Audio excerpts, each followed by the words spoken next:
Em nossa aula 5, nós vamos compreender elementos importantes para a prática do laboratório, como é o caso das normas do laboratório, contagem total em placas e manuseio e coleta de amostras. Até já! Olá, pessoal!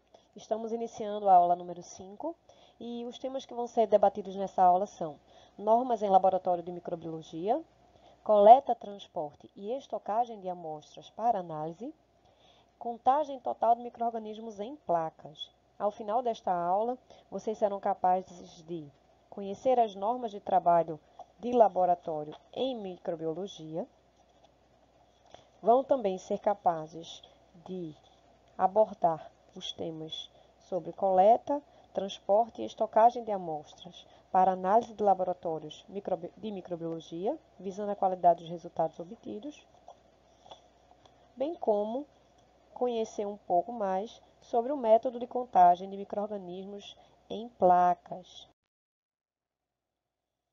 Em laboratórios de microbiologia, é importante lembrar que a principal função é garantir a qualidade das análises produzidas. Então, em virtude disso, algumas normas devem ser utilizadas para eliminar, ou então, se não forem possíveis de serem eliminadas, minimizar os riscos de contaminação, não só dos alimentos que são analisados, mas também garantir a proteção do manipulador, daquele que está manuseando a amostra.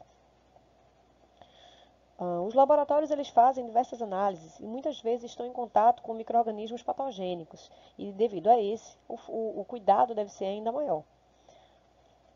Então, em relação aos cuidados de higiene pessoal, que são básicos quando nós falamos de normas de laboratório, precisamos lembrar que alguns deles devem ser evitados ou até não praticados no ambiente do laboratório, como é o caso do fumo, consumo de alimentos, né? Entretanto, alguns dos cuidados devem sim ser praticados, como em relação ao tipo de vestimenta, né, que é utilizado como equipamento de proteção individual, ou mais conhecido como EPI, como é o caso de uso de sapatos fechados, batas, luvas sempre que necessário, luvas adequadas ao manuseio de produtos químicos, muitas vezes corrosivos, né, o uso de luvas também para evitar o contato direto, muitas vezes, com micro-organismos patógenos, touca também para evitar alterações nos cabelos ou pelo menos os cabelos presos. Lavar sempre as mãos ao manusear essa amostra, após manusear a amostra e também no momento que entrar e sair desse laboratório. Outras práticas também vocês podem encontrar no livro texto devem ser adotadas, como é o caso de não utilizar a língua para umedecer etiquetas, ter cuidado com o manuseio dos olhos e muitas vezes utilizar até os óculos de proteção individual, evitando os grandes acidentes, né? Além disso, não enxugar as mãos nos aventais, não utilizar os aventais para enxugar o material de trabalho e outras práticas que também devem ser adotadas por vocês no ambiente de trabalho.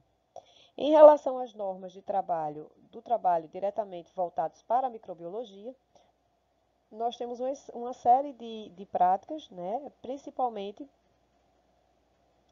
relacionadas ao planejamento das atividades, né? Ou seja, separação de materiais, leitura do procedimento a ser executado, para garantir que você vai ter todo o material à disposição para iniciar aquela prática, sem contar o tempo também, ou seja, o planejamento daquela atividade, o planejamento daquela análise, porque às vezes você está durante a atividade e acaba um determinado reagente. Então, é importante que você já separe o material, verifique se as soluções e todo o material de trabalho já está disponível, evitando que você tenha imprevistos aí durante o percalço, durante a execução da atividade. Tá? Trabalhar sempre de maneira bem tranquila e ordenada. Então, muitas vezes, o indivíduo ele tem que estar bem calmo e tranquilo, porque as práticas, os manuseios de produtos químicos, que são altamente agressivos, muitas vezes contaminantes, né? Ter bastante paciência para executar as ações, utilizar os equipamentos, utilizar os utensílios adequados para cada tipo de atividade, né? De fato, é uma atividade rotineira, metódica, que exige certo grau de atenção. Tá? Então, evitar movimentos desnecessários, garantir também um ambiente livre para fluxo, né? Evitar acúmulo de materiais, nada sobre o chão, para que vocês tenham a execução dessa atividade de modo adequado.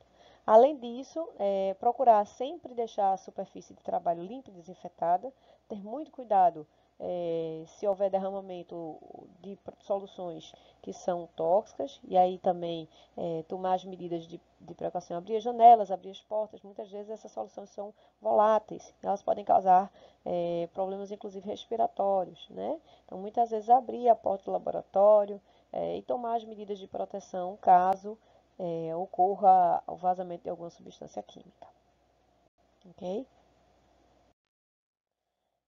Em relação ao item coleta, transporte e estocagem de amostras para análise. Esse item ele é essencial para o resultado da análise, assim como o primeiro tópico. Mas ele vai garantir, né, desde o momento da coleta. Se você tiver uma coleta inadequada, o resultado certamente vai ser um falso, vai ser falso, né? E aí, o primeiro cuidado, o primeiro item que a gente vai discutir em relação a esse tópico é em relação a algumas definições utilizadas no trabalho, né, na apostila de vocês, que são sobre o lote, a amostra de lote e a definição de unidade analítica. São então, 3 definições importantes neste capítulo, que seria referente à aula 10. Então, o lote é como própria a definição que foi retirada da apostila de vocês denomina, é uma quantidade de alimento de mesma composição e características químicas, físicas e sensoriais, produzidas e manuseadas sobre as mesmas condições. Então, em geral, as fábricas elas podem denominar lote uma determinada quantidade de alimento produzido em um determinado horário por uma determinada equipe. Acontece também de lote ser determinado pelo dia de produção. Então, lote, nas embalagens de alimentos, elas vêm normalmente denominadas pela letra L, ou o nome completo, lote, seguido de um código. Esse código, a empresa tem esse código, é o código de rastreabilidade ou rastreamento do produto, né? E ele se refere a um determinado produto produzido em uma determinada hora, local e também relacionado a uma determinada equipe.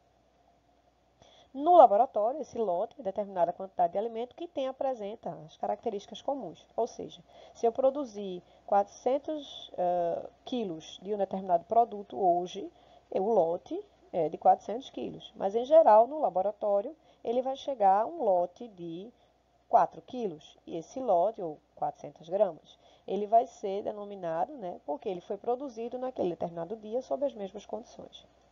Desse lote, a gente tira o que a gente chama de amostra de lote, que é um determinado número de embalagens escolhidas ao acaso para representar o lote, que passará a ser chamada de unidade de amostra. Ou seja, o lote ele é grande, chegou para mim 4 quilos de produto, ou chegaram 4 quilos, é uma quantidade muito grande.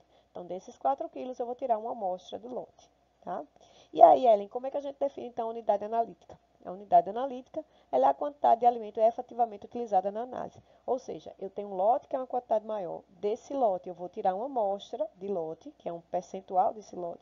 E, por último, a unidade analítica, que é a quantidade efetivamente utilizada naquela análise, que em geral é uma porção que vai variar entre 40 e 100 gramas, a depender do tipo de análise utilizada. Se for uma análise mais simples, a gente tem amostras bem menores sendo utilizadas. Mas, em geral, a análise microbiológica, ela trabalha numa faixa entre 30 e 100 gramas de amostra.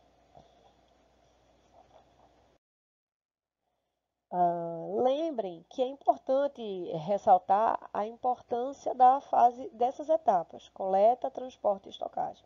Em relação à etapa de transporte, por exemplo, falhas se aquela matéria-prima, por exemplo, é muito perecível, eu preciso gerar condições de transporte que garantam as características adequadas.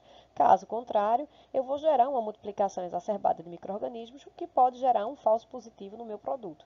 Então, é importante que esse transporte ele garanta, assim, as condições ideais daquele produto. Se o produto for a temperatura ambiente, ele pode ser transportado normalmente a temperatura ambiente. Se ele requer uma temperatura de refrigeração, a gente vai ter que transportar sob refrigeração.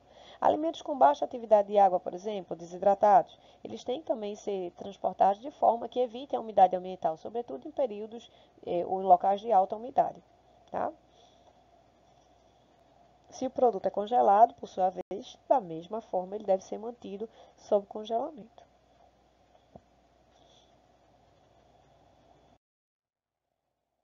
Aqui eu trouxe uma imagem mostrando como coletar amostras.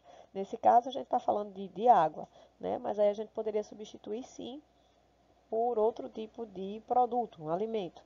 Né? No caso da água, a gente tem um saco, mostrado aqui na primeira imagem, é um saco estéreo. Normalmente se trabalha com alimentos em saco estéreo também, que é aberto com tesoura. A gente desinfeta essa tesoura com álcool a 70, faz a abertura dessa embalagem com um mínimo de contato. Em geral, o indivíduo ele até pode utilizar luvas para evitar o contato das mãos, principalmente pela presença de micro-organismos como Staphylococcus e outros.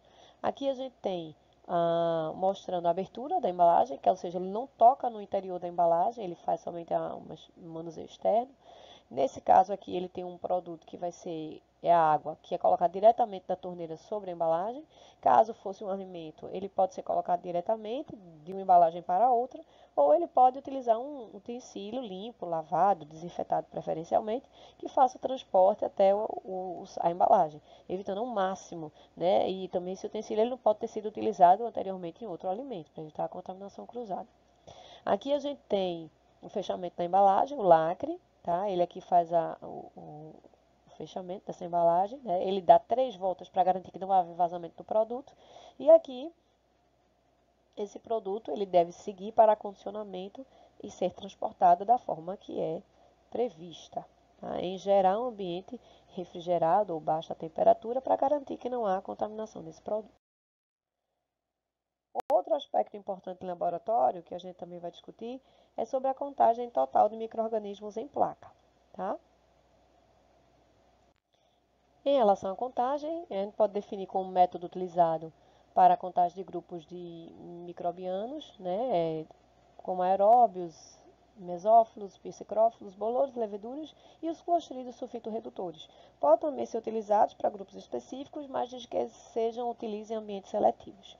A base desse tipo de análise é que a contagem, cada colônia ela é formada, microbiana, ela é originária de uma célula ou de unidade formadora de colônia presente na amostra do alimento. Tá? E aí você pode ter variações dessa técnica, né, garantindo que o meio de cultura diferenciado, enriquecido, seja seletivo, porque ele vai selecionar o micro-organismo envolvido, e as condições de temperatura e umidade, né, e da atmosfera também, vão garantir a seleção ou a identificação de determinado micro-organismo.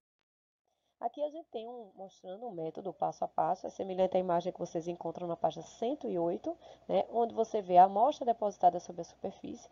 Essa amostra ela é espalhada na superfície e aqui você faz já a contagem dessa placa, vendo quantas colônias estão ou são apresentadas nesta placa. Aqui um exemplo, mostra de placa com alguns micro-organismos presentes. Aqui só um exemplo também, para finalizar, mostrando o tempo e a temperatura que são submetidos essas placas para identificação de micro-organismos. E assim nós encerramos.